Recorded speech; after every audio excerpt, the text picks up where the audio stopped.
In this video, we'll be doing a quick review of waves and wave properties, and then talking a little bit about the electromagnetic spectrum in dealing with light waves.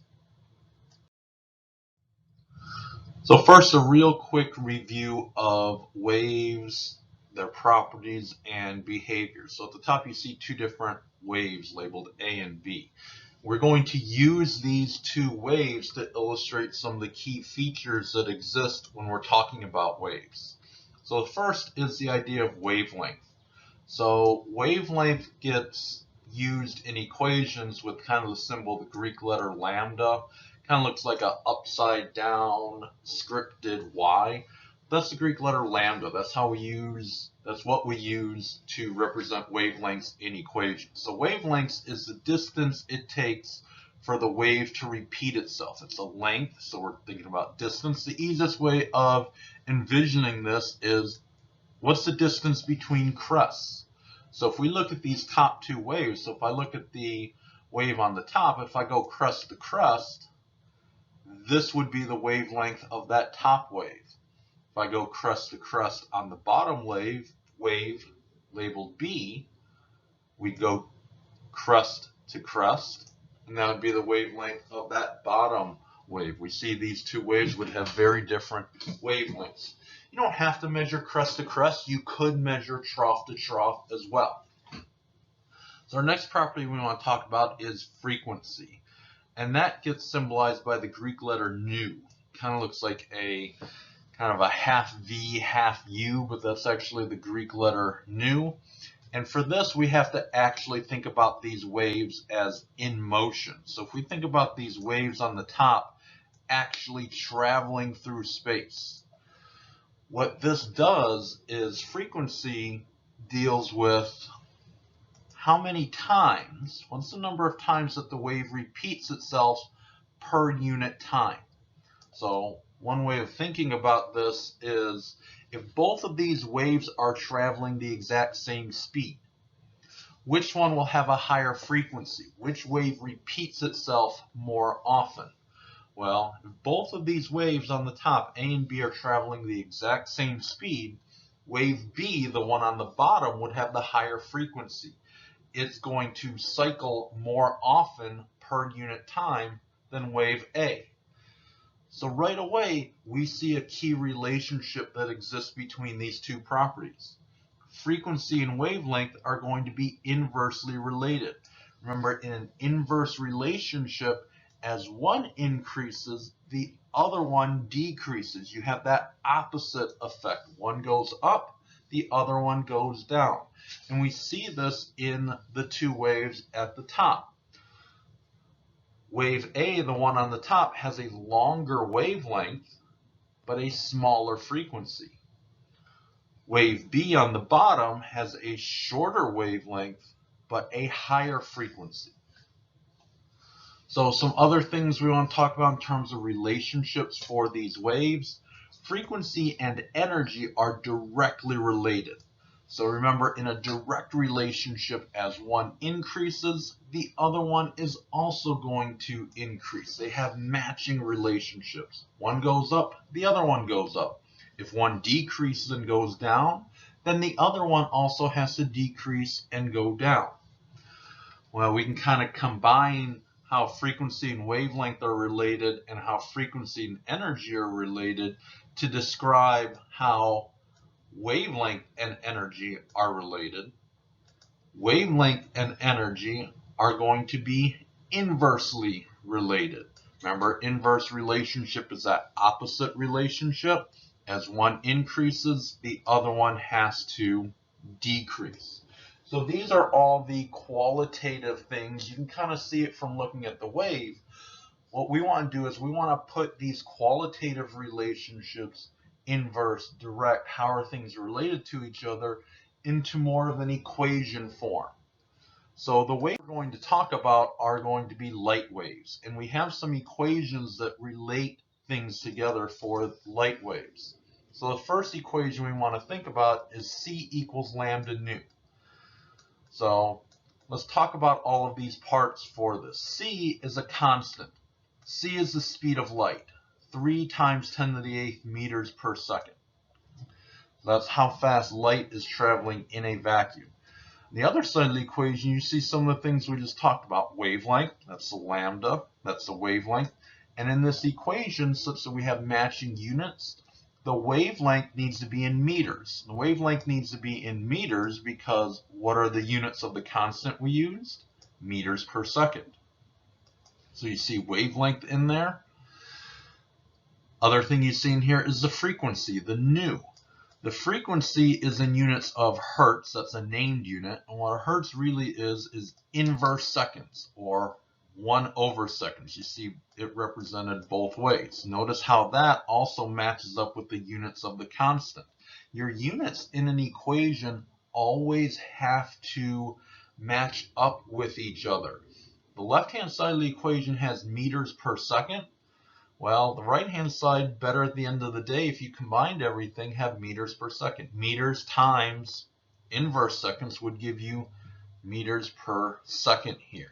And you end up having seconds as the time frequency because the speed of light's so fast. So seconds, you want the shortest real amount of time that you can have for this. Right away in this equation, you can see some of the relationships we already talked about. You can see the relationship between frequency and wavelength at the top. Notice how they're both on the exact same side of the equation. So being they're both on the exact same side of the equation and the other side of the equation is constant, if one of these goes up, if the wavelength goes up, in order to keep that other side constant, the only choice is for the frequency to go down. So you see that inverse relationship in this equation. Another equation we have to use, or we have available, is E equals h nu. So let's talk about all of these parts. Probably no shocker that E is going to be our energy, and our units for energy are joules. H is going to be another constant value. So the value for H, sometimes called Planck's constant, is 6.63 times 10 to the minus 34 joules times seconds. Planck's constant is sometimes called the universal constant. You see Planck's constant come up over and over again in a wide variety of chemistry and physics applications. It's kind of one of those, kind of how the universe works type thing. You see Planck's constant over and over again. Again, we see our frequency is going to be in hertz or inverse seconds. And again, notice that our units are consistent. On the left-hand side, we have joules. On the right-hand side, we have, from Planck's constant, joules times seconds, and then times inverse seconds. That would make the seconds cancel out. We'd be left with joules. So this is consistent. Here we see some other relationships that we talked about qualitatively. You're now seeing these in more quantitative forms. We said that energy and frequency were directly related to each other. Well, how does that show up in this equation? Well, first, H is a constant value, so H isn't going to change.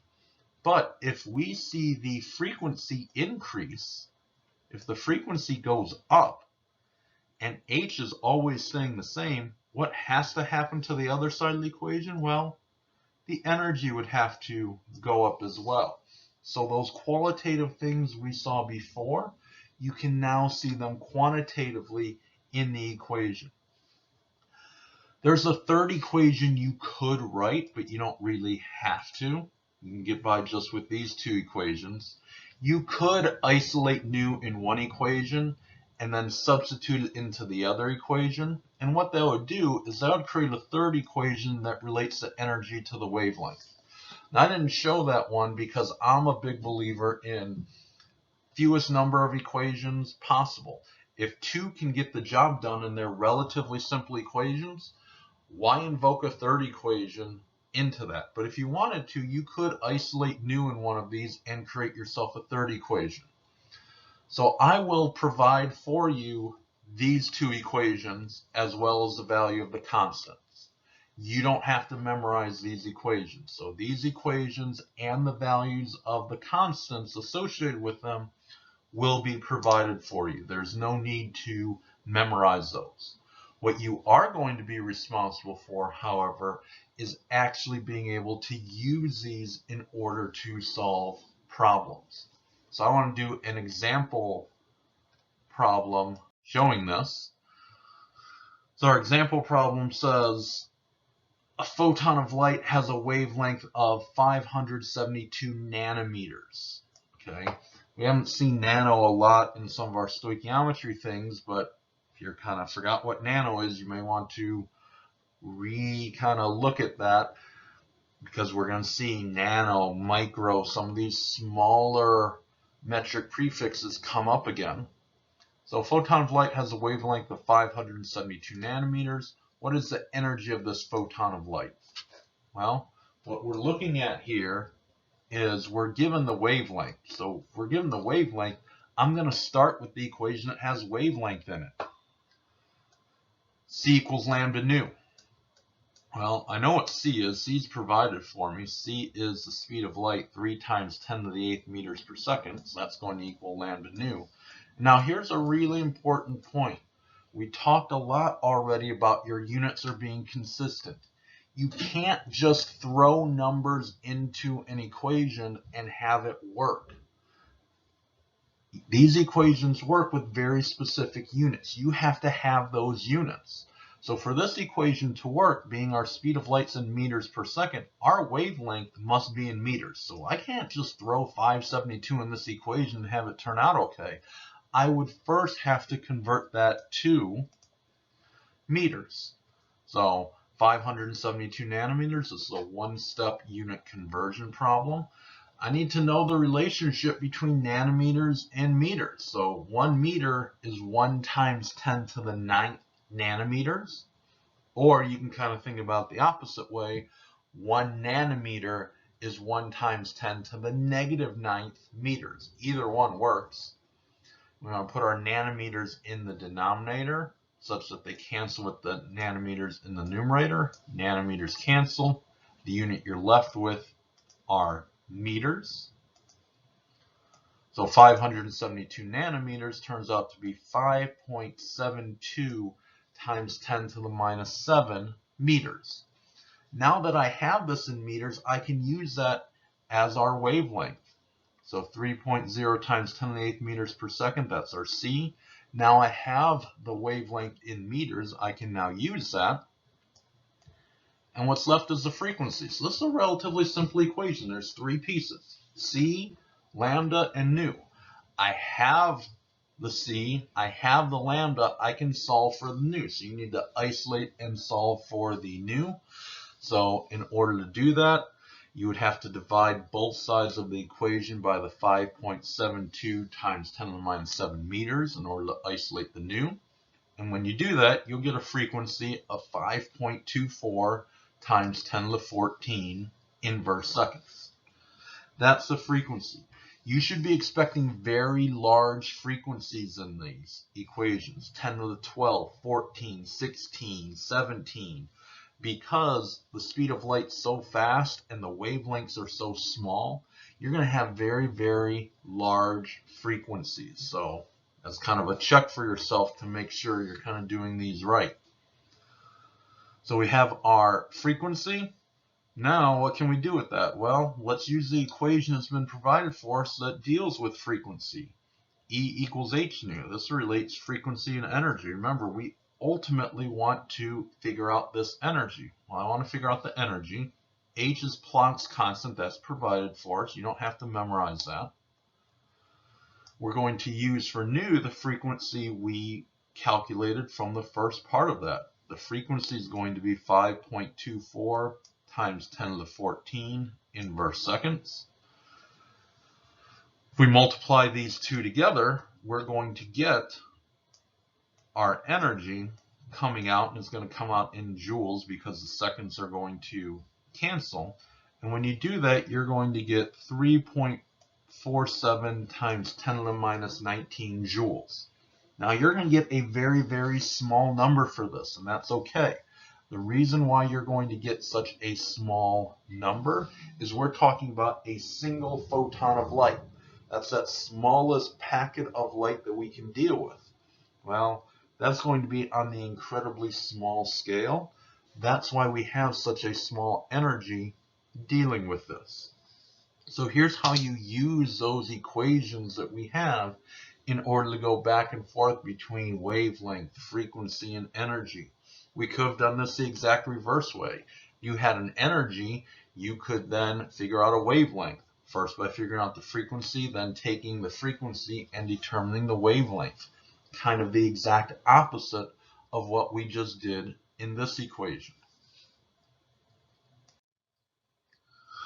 So I want to talk a little bit about the electromagnetic spectrum. So what this is different types of light waves that we're used to. And there's 7 types of light waves that you need to be familiar with. So there are gamma rays, you're seeing that all the way on the left, X-rays, ultraviolet, visible, infrared, microwave, and radio. Those are the 7 types.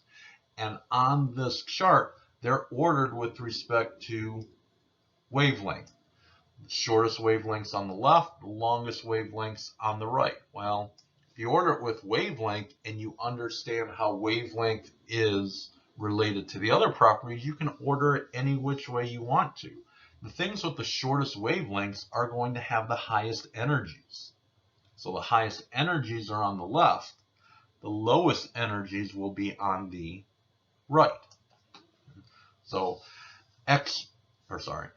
gamma rays have the shortest wavelengths and the highest energy. Then you go to X-rays, ultraviolet, visible, infrared, microwave. Down to radio, radio will have the longest wavelengths and the lowest energy.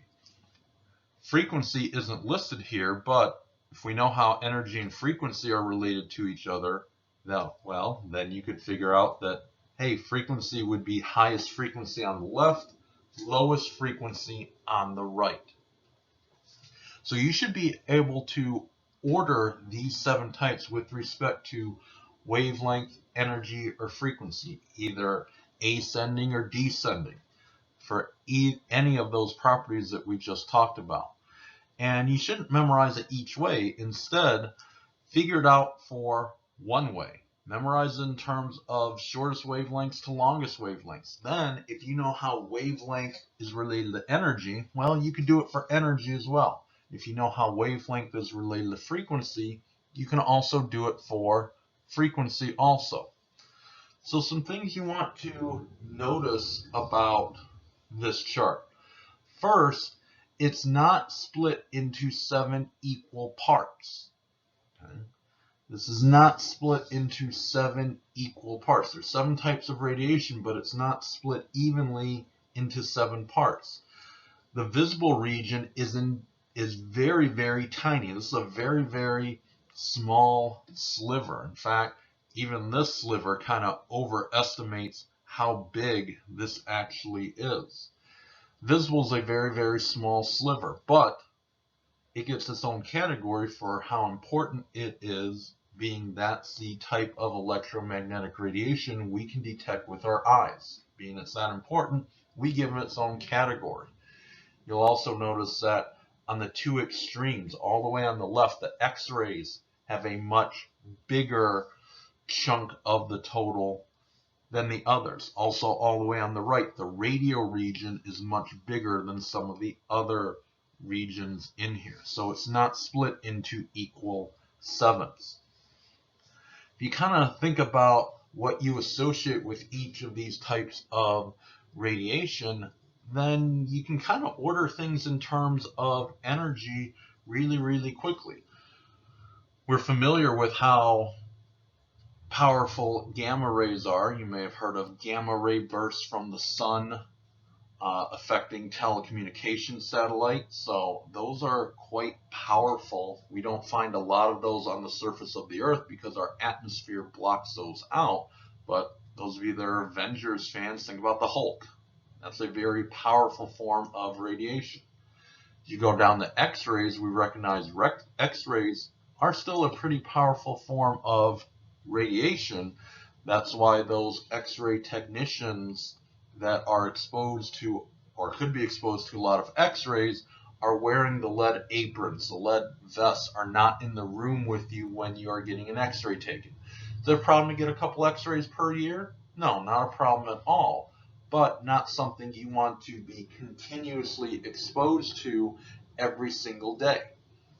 If you go down to ultraviolet, we think about ultraviolet as still potentially a little bit damaging. We think about this in terms of skin cancer, sunburn. These things have enough energy in order to break chemical bonds, so we have some protection from that. And then we get to the things that have less and less energy. Visible light, infrared, microwave, radio. Think about all the radio stations that are getting beamed through your body right now. They're not really causing any damage because they don't have enough energy to disrupt any of the bonds in the same way that ultraviolet, X-ray, and gamma rays have that potential to do. So you should know the 7 types of electromagnetic radiation, and you should be able to order them with respect to either wavelength, frequency, or energy.